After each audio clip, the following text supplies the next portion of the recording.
Video like जरूर कर लीजिए और ऐसे वीडियो लगातार फ्री में पाने के लिए चैनल को तुरंत सब्सक्राइब कर लीजिए और बेल आइकन को जरूर टैप कर लीजिए ताकि आगे भी सारे वीडियो आपको मिलते रहे। यूट्यूब में फॉलो करते हैं तो प्लीज ये वाला फ्री टेलीग्राम चैनल जरूर ज्वाइन कर लीजिएगा। सारे नोटिफिकेशन सारे अपडेट यहीं पे आते हैं, ध्यान रखिए।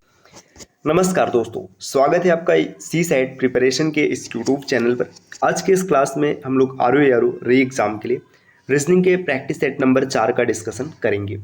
यह जो क्लास है सभी प्रकार के प्रतियोगी परीक्षाएं जैसे यूपी पीसीएस, बीपीएससी या फिर अन्य स्टेट पीसीएस एग्जाम हो गया, RO, SSC, railway, UPSI, bank, मतलब जितनी भी प्रतियोगी परीक्षा होती है सबके लिए समान रूप से उपयोगी है। और इससे पहले भी हम लोगों ने 3 प्रैक्टिस सेट का डिस्कशन कर रखा है। अगर आपने नहीं देखा है तो आप फिर आप प्ले लिस्ट में जाकर ज़रूर देखेगा।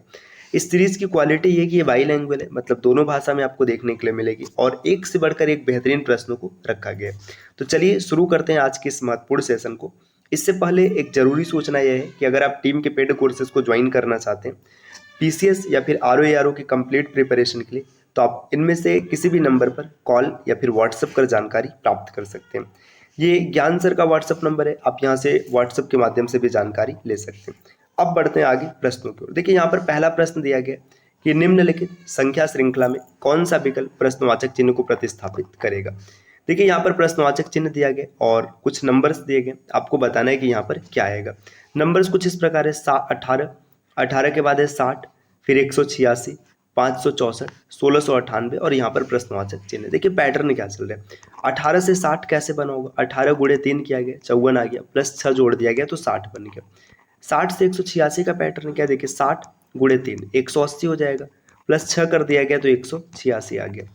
इसी तरीके से देखिए अगर आप 186 लिखेंगे तो गुणे 3 करेंगे और प्लस 6 करेंगे तो 564 मिलेगा। तो पैटर्न कुछ इस प्रकार चल रहा है। तो अगला क्या हो जाएगा, देखिए 1698, तो 1698 में आप गुणे 3 करेंगे और प्लस 6 करेंगे। अगर इसको सॉल्व करेंगे, देखिए 1698 में अगर आप 3 का गुणा करेंगे तो 16 3 4800 हो जाएगा। 4800 में 300 में से 6 कम, अच्छा एक चीज़ ध्यान दीजिए, यहाँ पर ये 2 कम है तो 2 तिहाई 6 कम होगा, 6 एक्स्ट्रा हो जाएगा तो 17 3 5100 इसका आंसर सीधा सीधा दिख रहा है। तो इसका जो सही उत्तर हो जाएगा विकल्प ए बनेगा। अगला प्रश्न यहाँ पर दिया है, प्रश्न संख्या दूसरा, निम्नलिखित श्रृंखला में कौन सा विकल्प प्रश्नवाचक चिन्ह को प्रतिस्थापित करेगा। देखिए यहाँ पर ZA5 दिया है, Y4B दिया है और यहाँ पर प्रश्नवाचक चिन्ह है, फिर W3D दिया है, VE7 है और U2F है। एक चीज ध्यान से देखिएगा, यहाँ पे ZA है, इसके बाद 5 लिखा गया। पहले ऐसे देखिए लेटर्स क्या चल रहे हैं, पहले ZA लिखा गया, ZA के बाद क्या हो गया, YB हो गया, तो इसके बाद अगला जो आएगा ये XC आएगा। ठीक, XC आएगा, ये तो क्लियर हो गया। अब सभी में XC दिख रहा है। अब नंबर्स की बात करते हैं, देखिए नंबर यहाँ पर 5 है ना, फिर यहाँ पर 5 से कम, देखिए 5 हो गया, 5 के बाद यहाँ पर 4 है, 4 के बाद 3 तो नहीं हो सकता क्योंकि 3 है। देखिए पैटर्न क्या चल रहा है, देखिए 5 है, ये देखिए 4 से 3 हो गया, 3 से 2 हो गया, एक अल्टरनेट चल रहा है। तो 5 से अगर ये 7 दिख रहा है तो यहाँ पे 6 आएगा और फिर यहाँ पर 7 आएगा, तो YC के साथ 6 आएगा, YC के साथ 6 आएगा, मतलब ये दोनों विकल्प एलिमिनेट हो गया। अब या तो ये सही है या तो ये सही है। अब ये नंबर बीच में आएगा कि एक साइड पर आएगा, देखिए पहले यहाँ पर क्या है, ये नंबर साइड में, फिर यहाँ पर बीच में, फिर साइड में होगा, फिर बीच में होगा, फिर साइड में होगा, फिर बीच में होगा, तो नंबर साइड पे रहेगा, तो YC6 इसका सही उत्तर बनेगा, विकल्प C। अगला प्रश्न यहाँ पर देखते हैं, नेक्स्ट दिया हुआ है, निम्नलिखित श्रृंखला में कौन सा विकल्प प्रश्नवाचक चिन्ह को प्रतिस्थापित करेगा। ABC दिया है, फिर EF नहीं दिया, GHI है, J नहीं है, फिर यहाँ पर IJ नहीं है, फिर KLMN है, फिर O देखिए NO नहीं है, फिर PQR है, तो फिर ST नहीं होगा, UVW ये आप लिखेंगे तो UVW विकल्प C में है। देखिए बहुत ही आसानी से पैटर्न यहाँ पर पता चल गया।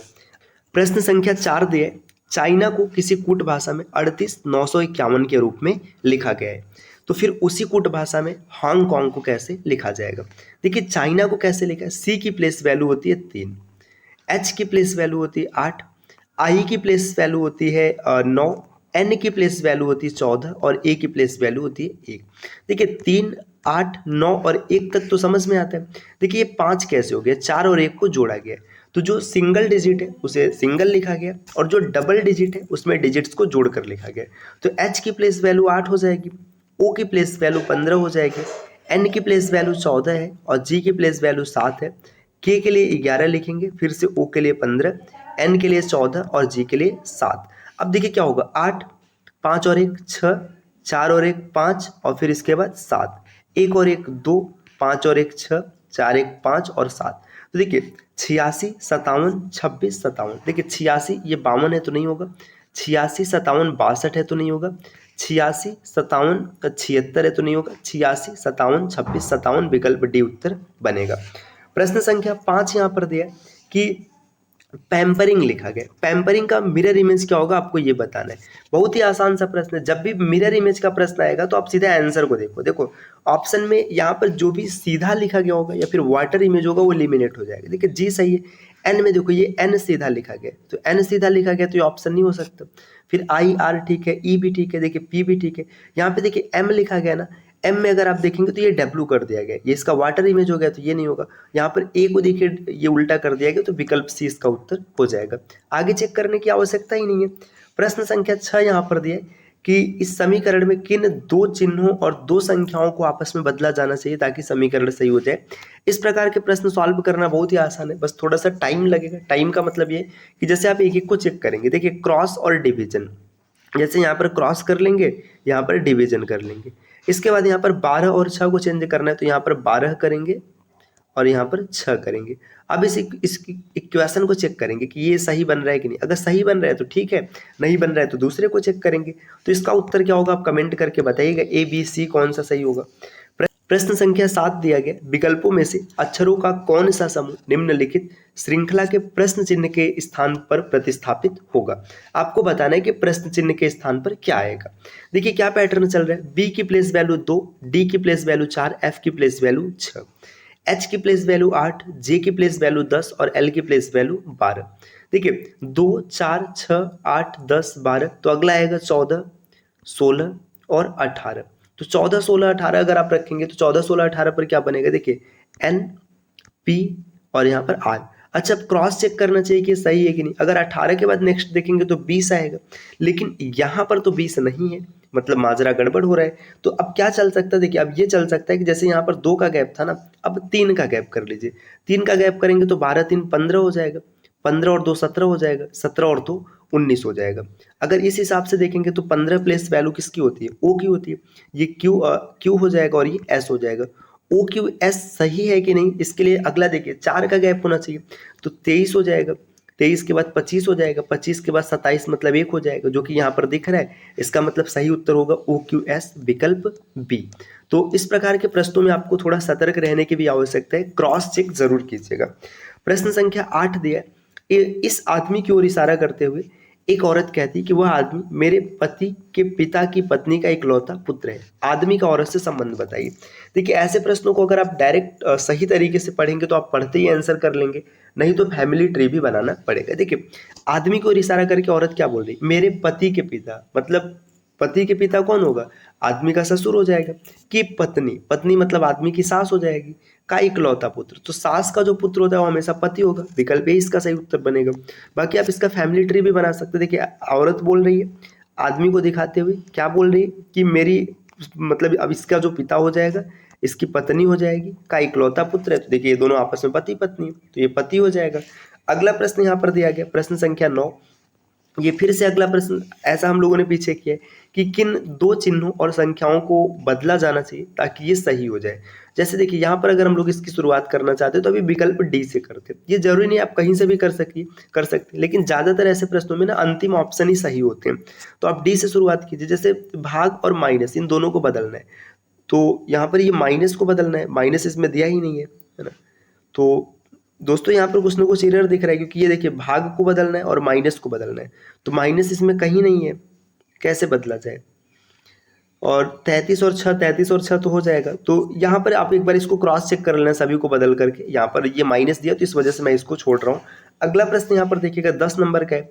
आपको उस चित्र का चयन करें जो तीसरे चित्र से ठीक उसी प्रकार संबंधित है जैसे कि दूसरा चित्र पहले से है। देखिए दूसरा चित्र पहले से संबंधित है, अब आपको बताना है कि तीसरा का संबंध किस विकल्प से बनेगा। तो दूसरे का पहले से क्या संबंध है, कि दूसरे को अगर आप देखेंगे पहले से किस प्रकार से संबंधित है। यहाँ पर ट्रायंगल दिया है, ठीक, ट्रायंगल के बाद अगर आप यहाँ पर देखेंगे तो ये सर्कल दिया है, और सर्कल के बाद यहाँ पर एक तरीके ये रेक्टेंगल दिया है। तो रेक्टेंगल का क्या किया गया, देखिए जो सबसे पहले क्या किया गया कि ये ट्रायंगल को सर्कल के अंदर डाल दिया गया। तो यहाँ पर देखिए इसको भी आप सर्कल के अंदर रख दीजिएगा। जैसे ही सर्कल के अंदर रखेंगे तो ये पहला आकृति बनेगा। इसके बाद देखिए ये जो रेक्टेंगल है लास्ट में, ये जो रेक्टेंगल है ना, रेक्टेंगल को क्या किया गया है कि इन दोनों के बाहर रख दिया गया। तो यहाँ पर लास्ट में सर्कल है, तो यहाँ पर भी सर्कल बनेगा, यहाँ पर भी सर्कल बनेगा, तो तीनों सर्कल होना चाहिए। और पहला ये देखिए चतुर्भुज मतलब एक तरीके से रेक्टेंगल के जैसा, तो ये विकल्प बी और सी तो उत्तर नहीं बन सकता। अब इसके बाद देखिएगा यहाँ पर बीच में पेंटागन आएगा, तो पेंटागन इसमें भी है, पेंटागन इसमें भी है। और फिर यहाँ पर देखिए जो पहली आकृति है, पहली आकृति का मतलब ये वाली आकृति यहाँ पर सही हो जाएगी, इसका उत्तर ए बन जाएगा। अगले प्रश्न पर आते हैं। प्रश्न संख्या 11 दिया है कि 11 में आपको एक प्रश्न दिया है और कुछ कथन दिया है, तो आपको बताना है कि कौन सा कथन उत्तर देने के लिए पर्याप्त है। दीपक रीना से कैसे संबंधित है, आपको ये रिलेशन बताना है। तो देखिए दीपक जो है रवि का भाई है, दीपक जो है भाई है किसका, रवि का, ठीक है, ये बात सही हो गया।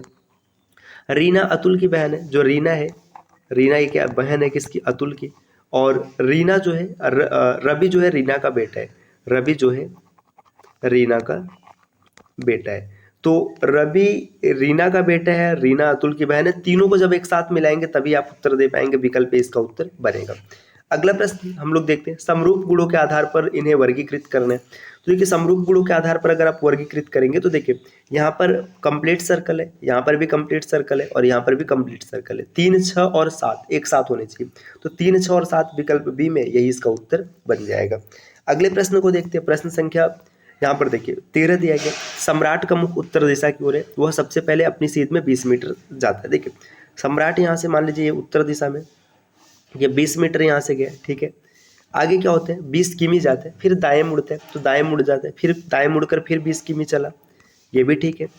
नेक्स्ट दिया इसके बाद उत्तर पूर्व में 10 किमी जाता है, उत्तर पूर्व, उत्तर पूर्व का मतलब किधर हो जाएगा, देखिए इस डायरेक्शन में 10 किमी फिर गया, ठीक, यहाँ तक भी स्थिति ठीक है।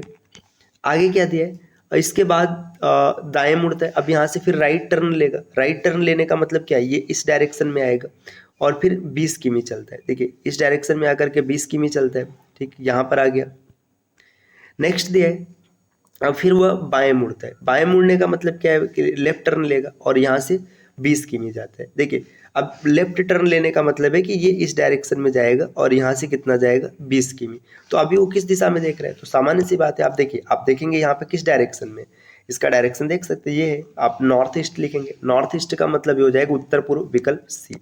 अगले प्रश्न पर आते हैं। प्रश्न संख्या 14 यहाँ पर दिया है, एक वेन डायग्राम दिया है, तो वेन डायग्राम में क्या सही आपको ये बताना है कि ऐसे भारतीयों का प्रतिनिधित्व करता है जो नायक है मगर गायक नहीं, गायक नहीं चाहिए तो गायक को हटा दीजिएगा। देखिए ये गायक हो गया है ना, ये भी गायक हो गया, ये भी गायक हो गया, ये भी गायक हो गया, गायक को गायब कर दो। अब भारतीय और नायक होने चाहिए, खाली बी है इसमें, तो विकल्प ए इस प्रश्न का उत्तर बन जाएगा। अगले प्रश्न पर आते हैं। प्रश्न संख्या 15 दिया गया, एक डाइस है, डाइस की अलग अलग परिस्थितियां दी गई है, इसमें बताना है 6 के विपरीत क्या होगा।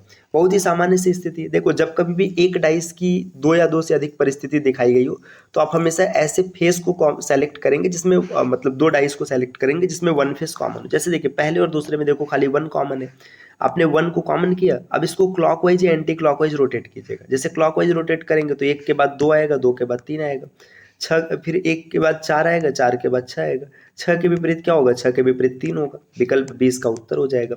तो साथियों ये 15 प्रश्न रहे जिसका डिस्कशन हम लोगों ने किया है। इस प्रकार के वीडियोस आपको लगातार मिलते रहेंगे, बस इसके लिए आपको चैनल को सब्सक्राइब करना है।